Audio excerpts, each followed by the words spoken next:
pumpkins. Today I'm going to make a video about something that if you'd have asked me even as little as 3 months ago, I would have said that I was never going to make a video about. It is a topic that has a lot of different threads to it, so you're going to have to bear with me. Grab yourself a beverage, okay?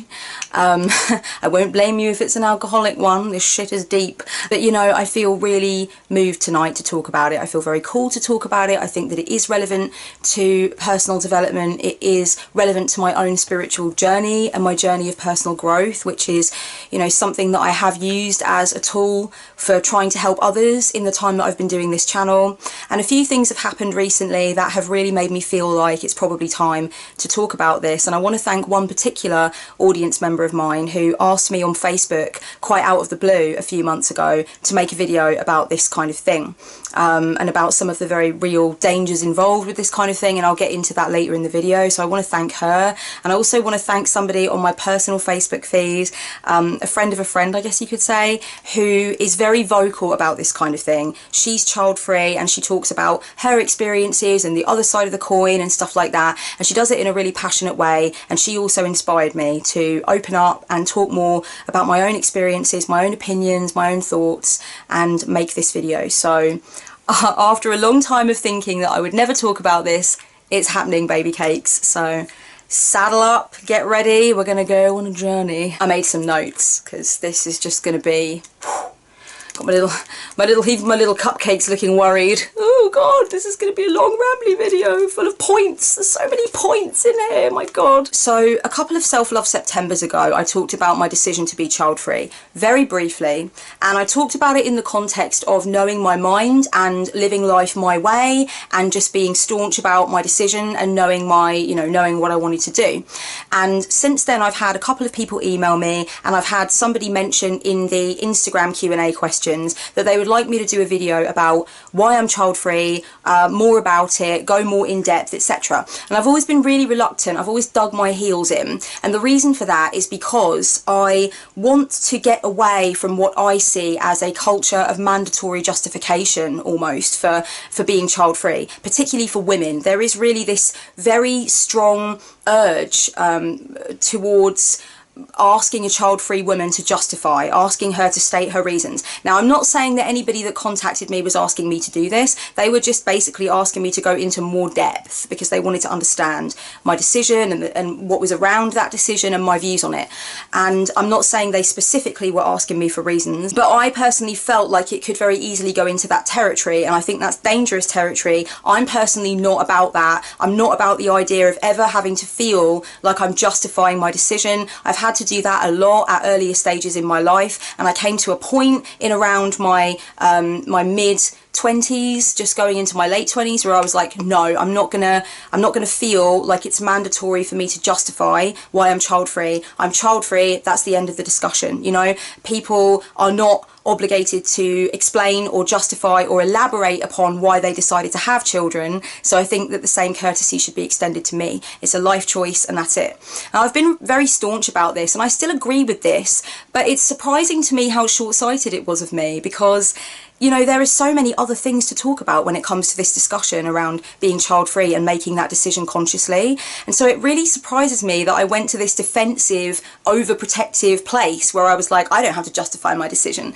And actually I've come now more to this territory where I'm like, okay, there is a lot to talk about though. And maybe people that are having you know, similar thoughts and feelings and maybe qualms to the ones that I had when I was younger could do with hearing my voice, and maybe people who feel like they're being coerced or pressured into having children could do with hearing my voice, and maybe just people that have children and are fucking delighted being parents are curious and would like to hear my voice, and maybe it would give them more of a perspective into something that perhaps they do feel uneasy about or unsure about, and I'm going to go into that as well. So there's going to be lots of stuff in this video, but there is not at any point going to be a justification or an explanation for why I don't want to have kids. There's loads of reasons, and I just feel, for me, that it makes more of a statement for what I believe in, if I refrain from giving those reasons in any way which feels like I'm trying to make other people feel fine about my choice, or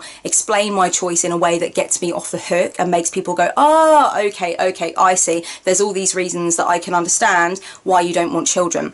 I think that actually perpetuates and ingrains the bias against childless women in particular, and I don't want to feed into that mess, so I'm not going to do that. But there's lots of other stuff coming right up, kids, so stay tuned. Yes, it is a slimline Gordon's gin and tonic. Don't judge me.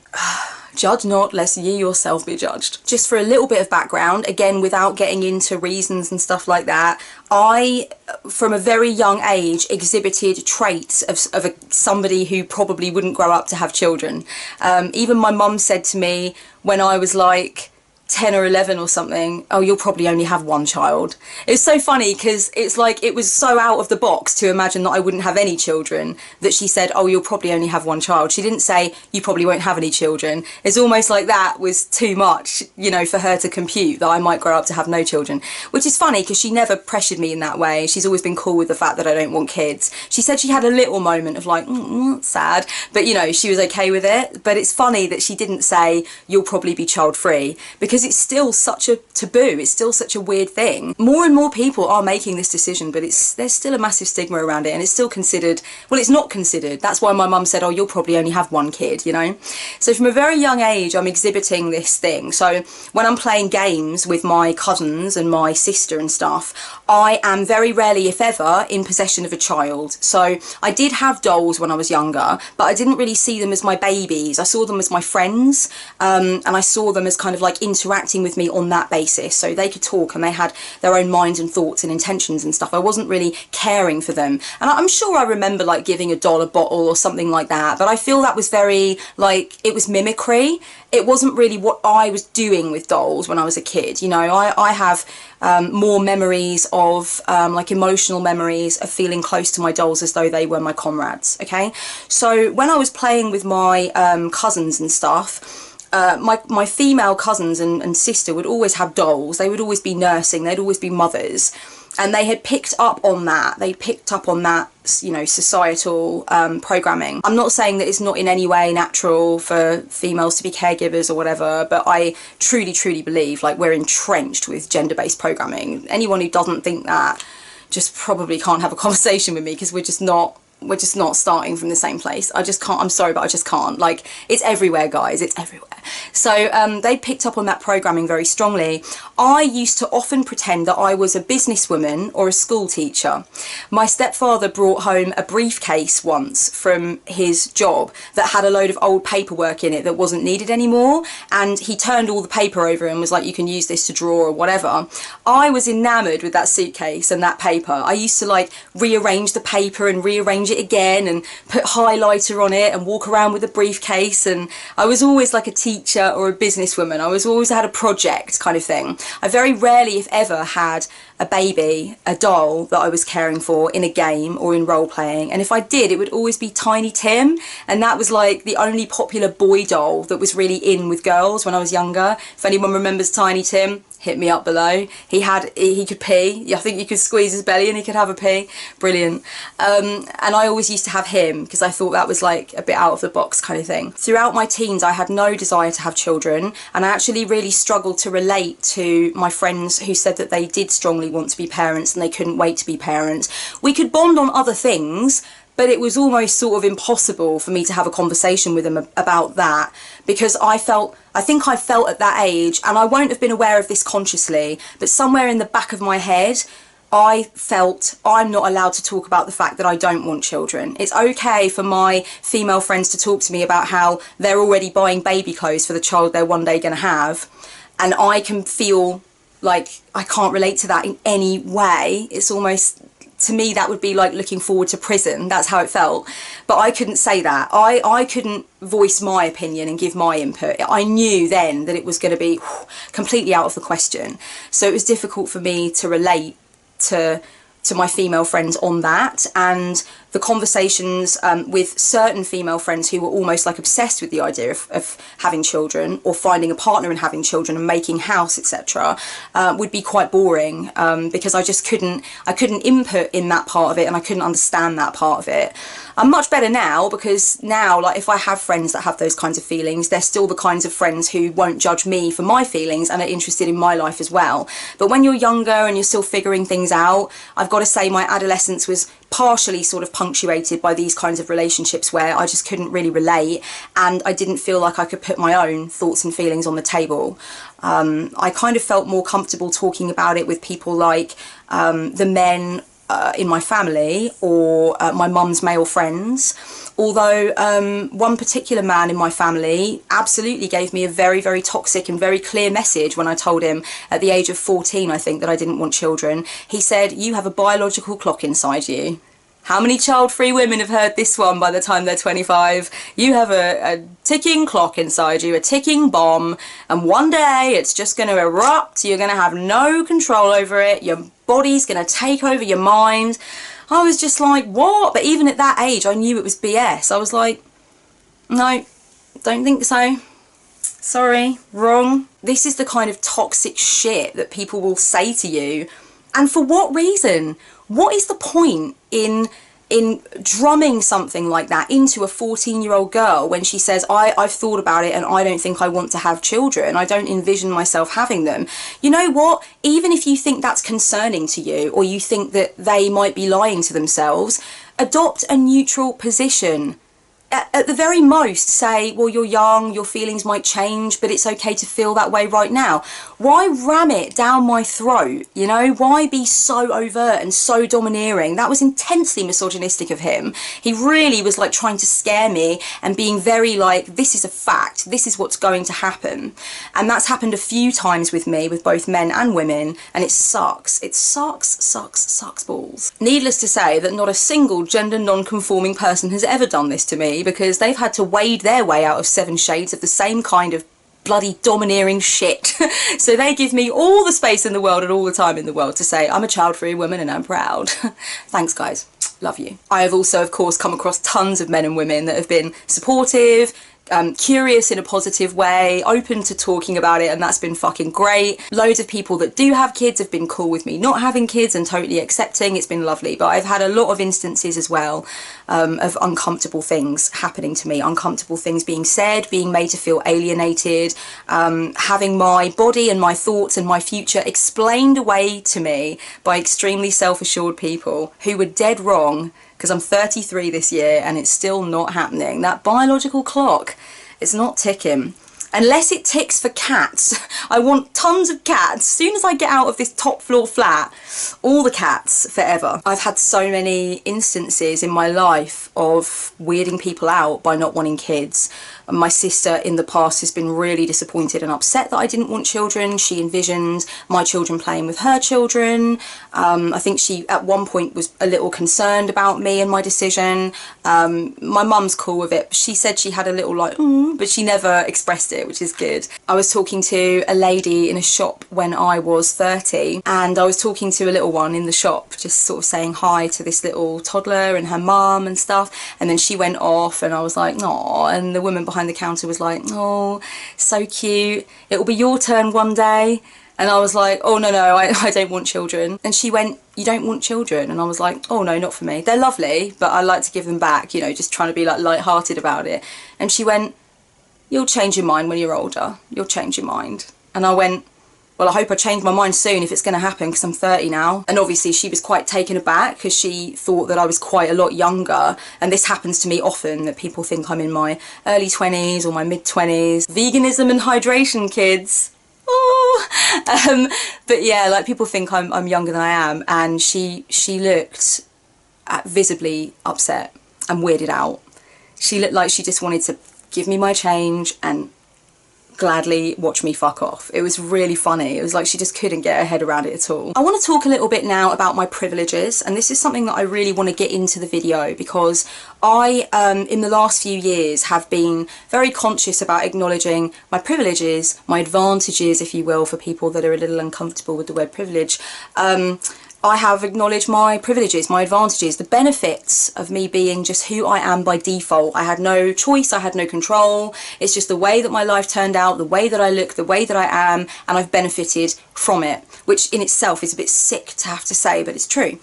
And so I've looked at things like my white privilege, my Western privilege, the privilege actually of just having the abilities that I have that come naturally to me, like you know, being very articulate, being very comfortable talking in public, being neurotypical is a huge benefit to me. I certainly haven't, you know, scraped by without any mental health problems. I will always have mental health issues that I need to deal with, but I am neurotypical, and I've thought about my privilege in that way. I've thought about my able-bodied privilege, you know, so I've thought about these things, and how my life would be different if I didn't have those things. I've even thought about how people would treat me differently if I was an overweight woman, and the flack that overweight women take that I don't have to deal with because of my size, and how it's normative and it's accepted.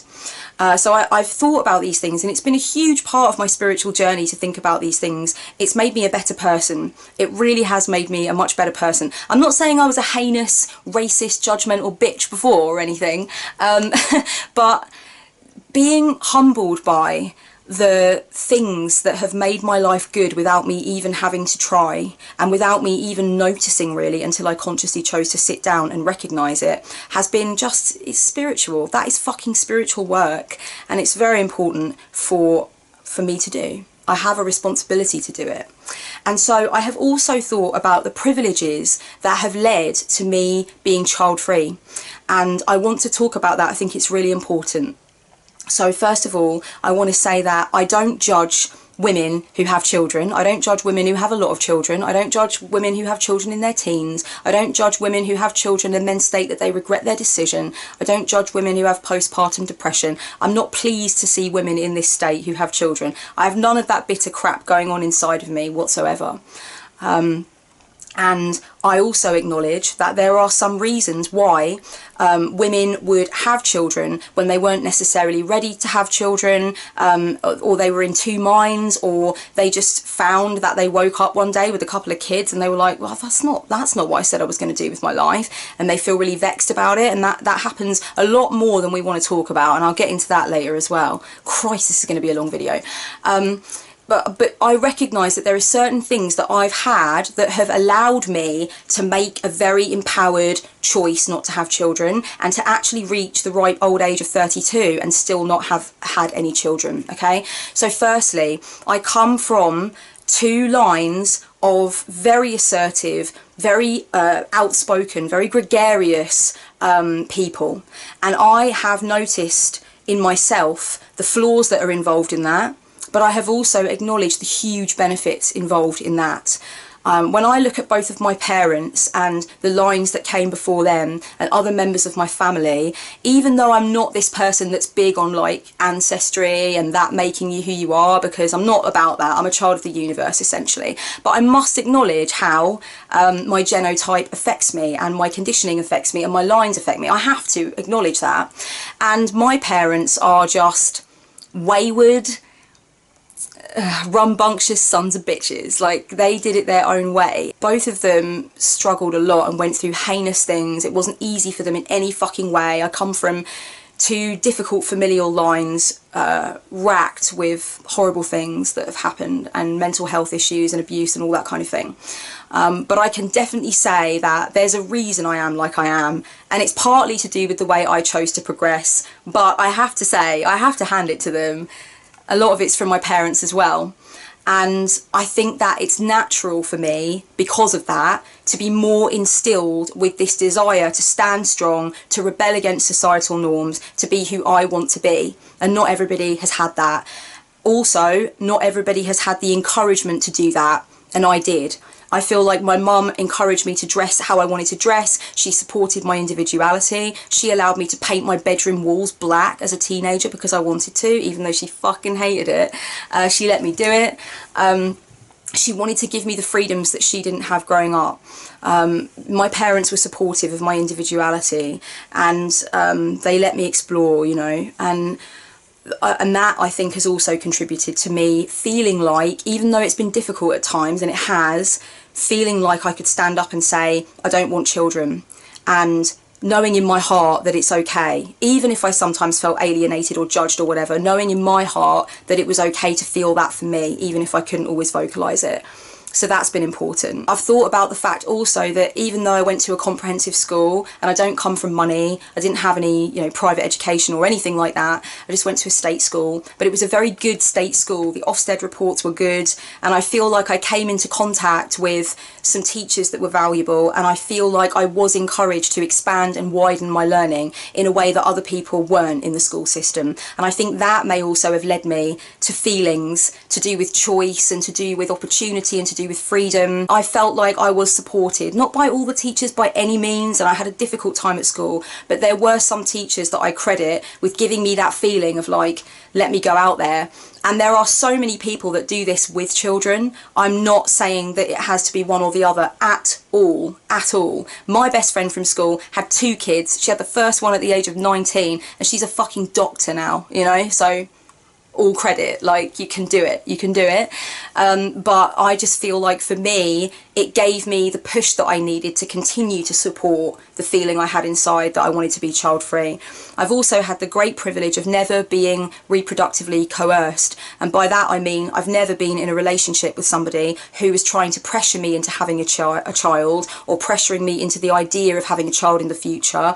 I've never had a relationship with anyone who's tried to manipulate me in that way, and that is actually quite a common problem. Reproductive coercion is a form of domestic abuse. I think it's titled under something called intimate partner violence, and it involves being pressured into having a child, being pressured into getting an abortion, and also having contraception sabotaged as well. These are all forms of intimate partner violence, and it's very common. And I've never experienced that. That is a huge privilege, a huge privilege. I've also never really been with a person who was super gung-ho for having children and getting married and doing all the things that I've always thought I never wanted to do. I've been with a couple of people like that, but never long term, always just kind of like for funsies, because sometimes the chalk and cheese relationships are good, but only for a while, you know. You can't go, I don't think, well, you can't go the distance with someone who wants to get married and have children and stuff like that if that's not what you want. So I always had that in mind, and I always tried to stress that to the partner as well. So these are my privileges. I am not saying by any means that everybody has the same scope of opportunity to be child free if they want to be child free. There are so many different reasons why people might have children when they're not 100% ready for it, financially or emotionally, or when they actually don't want to have children with any fibre of their being and they actually end up doing so. There are so many reasons why that can happen, and I just want to acknowledge that a lot of those reasons I haven't experienced. You know, some people just go through a familial cycle where, you know, the mother has a kid young, financially unstable, maybe emotional difficulties, the father isn't around, etc. And then that's like passed on to the daughter, who mimics and does the same thing and isn't encouraged by her mother necessarily to do anything else.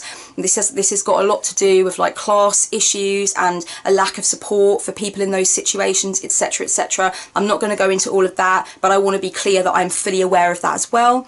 And again, I haven't had these issues. My mother had 3 children, but she always was very supportive, probably because of the shitstorm that she went through her whole life, of me doing my own thing, taking my own path, and she's taken pleasure in watching me do that. And also, she nearly lost me when I was a teenager. I tried to kill myself. I had mental health problems. I was cutting myself really badly. I'll leave a video in the description that I made for the last Self-Love September about my journey with mental health and my suicide attempt, if you would like to watch that. Please be careful though, if you feel unsafe around those kinds of topics, please be careful and practice caution. Because she nearly lost me, she's always said to me, you know what, Kelly, anything that makes you happy, that makes you feel more stable, that you need to do for yourself, do it. I nearly lost you once upon a time, so all I care about now is that you're happy and safe. And again, these are huge privileges. I'm really getting emotional talking about this because I wish other people had these things, and I've been through a lot with my mum. It's not been an easy path with us, and she was emotionally absent and actually sometimes physically absent when I was younger. She had a lot of shit to sort out. She was not always the woman that she is now by any means. She was very, very difficult to live with, and I'm sure she wouldn't mind me being honest and open about that. had problems, but I must acknowledge some of the privilege that may have helped me to hold on to the aim of being child-free. So I just wanted to say that there are privileges that exist that allow you to not be child-free, and I want to acknowledge some of those privileges. It's about freedom, it's about empowerment, it's about knowing deep down how you feel when you envision your future in one way and when you envision your future in another way. It's about feeling the fuck into it. Feeling into it, giving yourself permission to feel into it, and knowing when you come back from that visualization that it is a no from you, that you don't want that, and that is okay. And that actually requires going against the tide of societal conditioning, again, particularly for women. I'm not saying men don't face any stigma for wanting to be child-free, but I think we can all rational people can accept that women, like, they struggle with this more.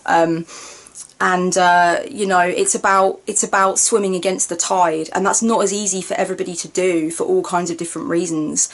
But it has been instrumental in my life. It has been one of the most important decisions I ever made with my life. And I've had some transpersonal experiences. I had one a few months ago where I was dancing with my friends, and I was in a club listening to an incredible set from this awesome DJ, and it was just so transpersonal and awesome. I was loving it, and I just felt this overwhelming, out of nowhere, wave of thankfulness that I had chosen the path of being child-free. It means a lot to me, you know. Now, because of the alienation and the stigma that is felt by some people, by a lot of people who have chosen to abstain from having children consciously, obviously there's the desire to form community around this. Now, there are upsides and downsides to the child-free community, and I want to say for the record that just as there is a lot of sickness in the kind of pro-natal community, if you like, the people that are gung-ho for everyone procreating and having kids and all that kind of thing, just as there is an element of sickness in some pockets of that community, there is also elements of sickness in the child-free community, and this is something that I've seen through ducking in and out of this community only over the last couple of years, actually. I've been kind of ducking in and out of the online child-free community on Facebook. I've seen a lot of great discussions. I've seen a lot of support being passed back and forth between people, and a lot of strengthening and empowerment going on between people who are struggling to stand strong and maybe to make their families understand, or to deal with pressure from family or pressure from friends or whatever. And that's been great. But I've also seen the toxic side of the community, and a lot of that is based around what seems to be a real hatred of and resentment of children. And that's really disturbed me and upset me, and has made me pull away from the community a little bit, even though I would argue that it's not the majority that do this, it's the minority. But some of the things that I've read are really fucked up. I once read on a Facebook group for child-free, like discussions about being child-free, it was a conversation about kids making noise on planes. And it started quite jovial and light-hearted, and then there were some people in the comments who were of this more toxic variety on the subject, where they really resent children, they really like fucking loathe kids. I find that really disturbing. And one of them said that they were on a plane once, and this kid was crying and throwing a tantrum and just wanting their own way and being moody, and the parent didn't do anything about it. So while the parent's head was turned, they actually pushed the seat the armrest down on the kid's arm to physically punish the kid behind its parent's back while its parent's back was turned.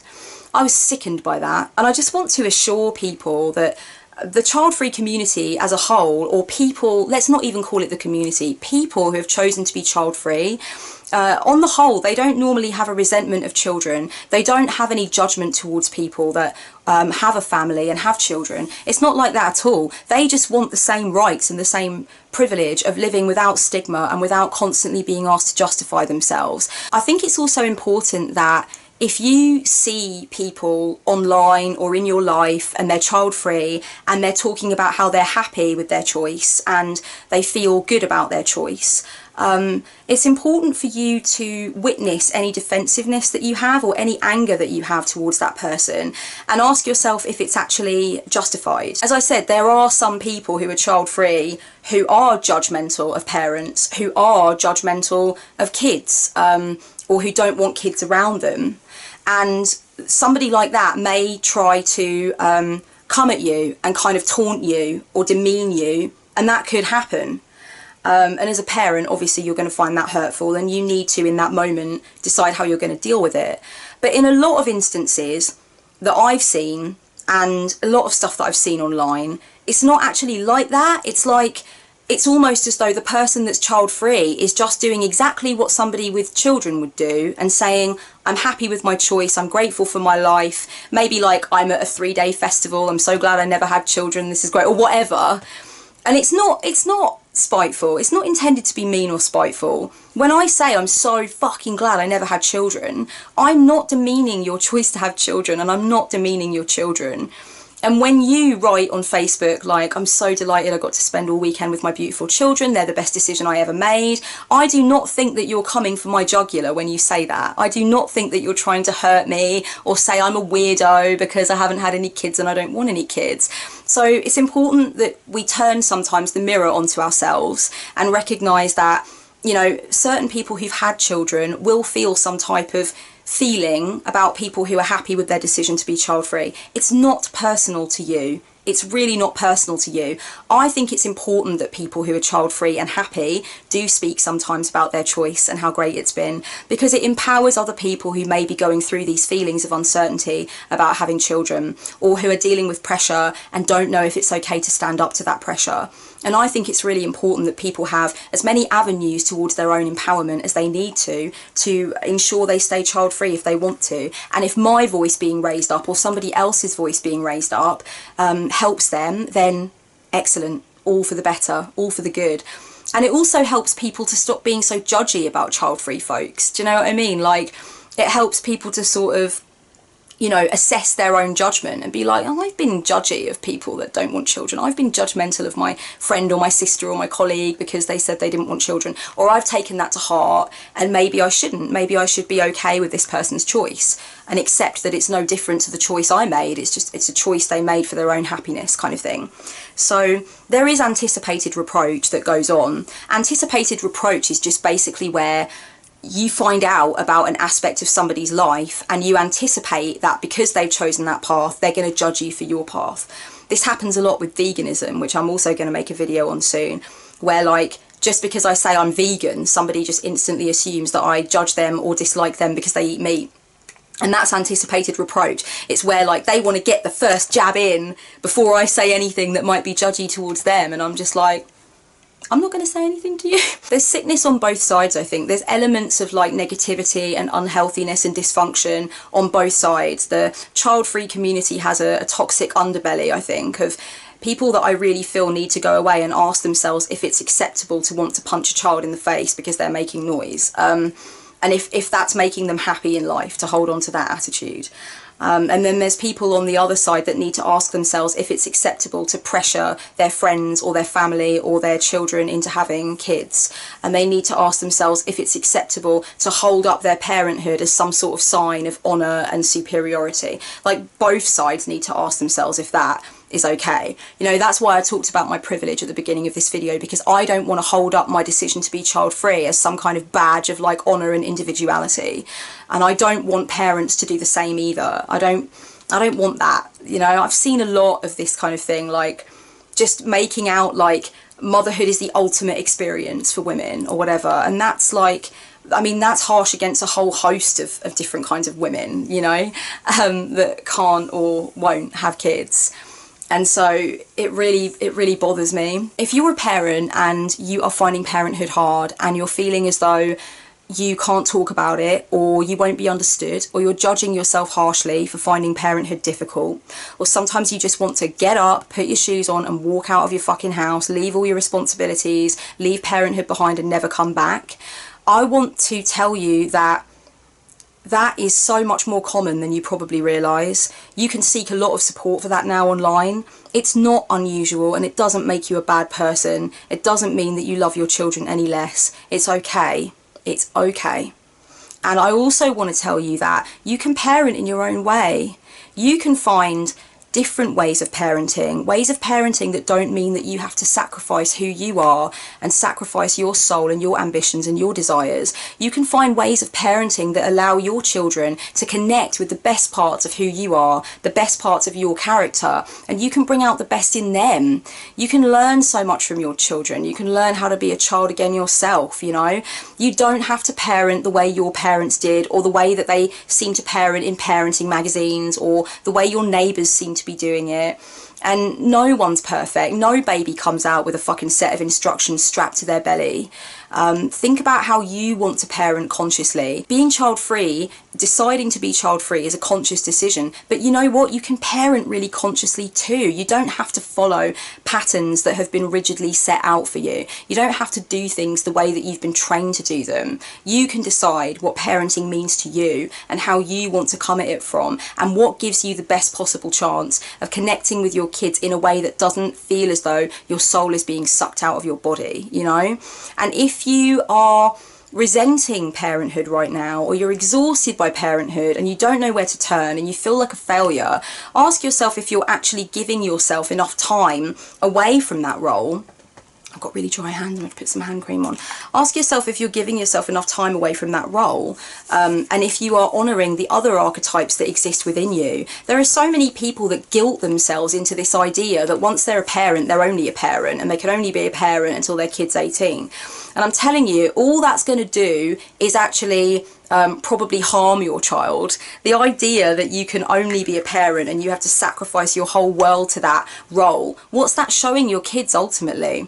You know, show your kids that you have passions, that you want to give yourself to them as well, that you want to set aside time to be in your fullness. Show your kids that. Do that with your kids. Show your kids that you are multifaceted, that you are a being of many different shards and parts. How can that not be good for a child? There is a huge spectrum between running off and kind of dismissing your responsibilities and giving everything to other joys and not paying attention to your kids. And then this other end where you give everything to your kids, you sacrifice all your joy, you sacrifice all your time until the kid's grown. There's a massive spectrum between these 2 points. Where can you be on that spectrum that would make you happier, and how are you going to facilitate that, even just a tiny little bit? How are you going to facilitate that? And also don't think that your children aren't necessarily going to be joyous or excited by the things that you like. You know, you can definitely get some outings in with your kids that also pertain to the things that you are interested in, and make it into something that is a journey of discovery and exploration for both of you. If it's something that you want to learn about and you want your kid to learn about, learn together. Join a community of people that are struggling, that are helping each other, that are empowering each other. I know that there is one community on Facebook called, I think it's called something like I Regret Having Children, and if you require empathy of some kind, then I would recommend going there. Now, a lot of people are going to listen to the name of that Facebook group, I Regret Having Children, and they're going to think, fucking hell, Kellyanne, that is sick. That's a horrible Facebook group. It shouldn't even exist. But the thing is, that's where shadow gets fed, where we don't talk about these things, where we brush them under the rug. You know, we are not out in the open with them. Just because we're out in the open with something, discussing it and having a dialogue about it, doesn't mean in any world that we are supporting it or saying you know, I'm delighted that I regret having my kids sometimes. It's not about that. It's about empathy, openness, empowering each other through telling the fucking truth. And if you feel sometimes like you regret your decision, go there or go to one of these other groups. They're myriad on Facebook and on the internet, you know. Read articles, read blogs from other parents who are struggling and who are trying to find ways to deal with the fact that they're parents and integrate that with other aspects of their life and their beingness. Go for empathy every time. Don't convince yourself that you're alone and you're a bad person. That is not the case. There are other people that struggle too.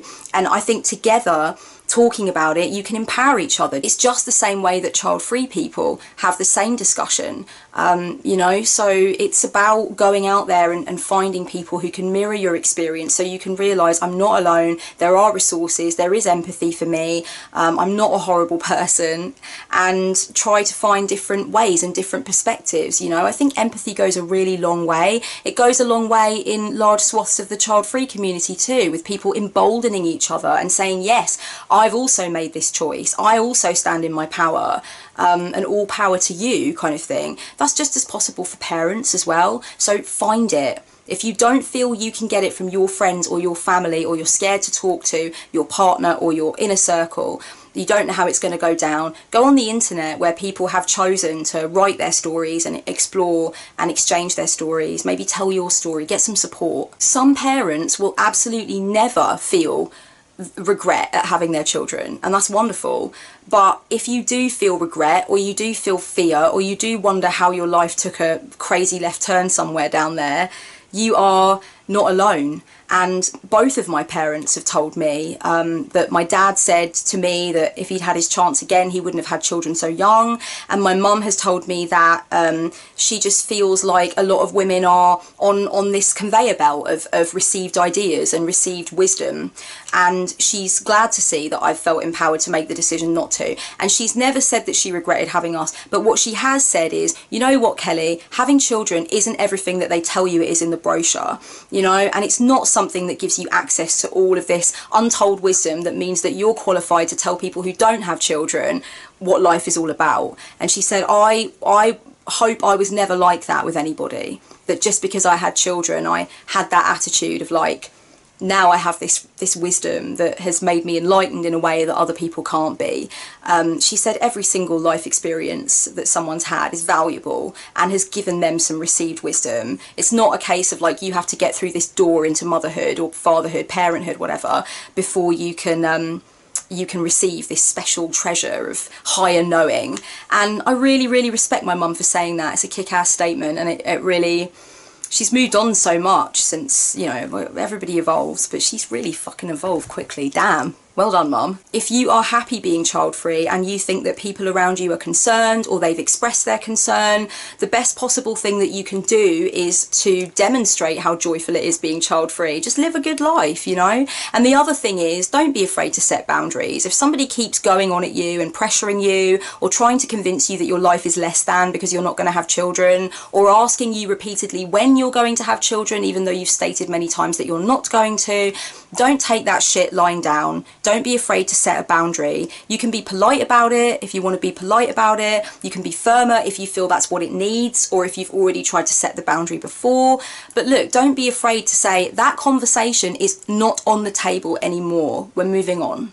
We're moving on from that, okay? Don't be afraid to do that. If you're concerned about a decision as to whether or not you want to be a parent, please go deep within your own heart. Please don't allow yourself to be coerced. Please, please don't. It is a massive, massive decision. It's far bigger than I think a lot of people are telling themselves that it is. And that's partly because of this societal machine that normalises it. But it really is a huge decision. And if you're feeling trapped, if you're feeling pressured right now, if you're feeling as though your life might be taking a turn that you don't want, stop. Stop and get out and get somewhere safe. Please read about reproductive coercion if you feel like it's something that's relevant to you and it's something that you could do with more information on. This is not something that is normal. This is not something that should be normal, and this is not something that should be brushed under the rug. It is fucking serious, and if you're suffering from it, there are articles, there are resources out there that can help. This is a recognised form of domestic violence, and it's also a form of familial violence. It happens inside families, okay?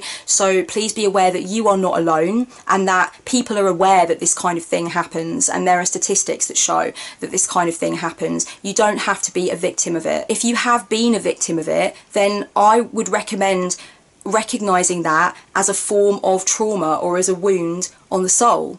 If you feel you've healed from it already and you're okay with being a parent and everything's fine now, then that's great, you've done your healing. But if you haven't done your healing and you've been watching this video and you've got children and you're thinking, I'm aching from knowing that I was reproductively coerced and realising that it wasn't fully my conscious choice, then recognise that for what it is. It's okay to want to get therapy or go to a discussion group or a women's circle if that applies to you, or you know, talk to a close friend. It's okay to journal about it. It's okay to do release work, to do ritual, to recognise that this is something that happened to you. Don't brush it under the rug.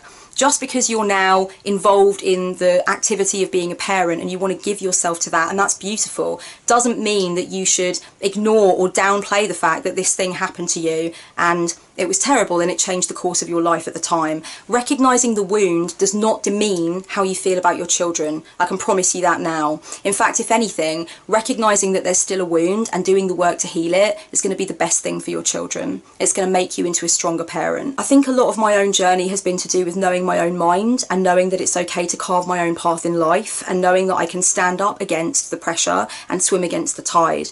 I think for every person who chooses consciously to be child-free, it's a different kind of journey, and I can only speak about my journey, but I also hope I've made some points that have helped you guys along the way. If this is anything that's relevant to you in any way, please share your stories below. If you want to, talk to each other, start conversations, support each other. I love seeing that in the comments, it's amazing. Before I go, just a little bit of housekeeping, and it's a little bit heavy-handed. I categorically will not fucking accept anybody being rude about anybody else's choices, okay? If you have got some malice towards people that are child-free or towards people that have children or whatever else, if you have something to say to someone who's admitting that they sometimes struggle with parenthood or regret having children, about turn, get lost, fuck off, as unspiritual as that might sound.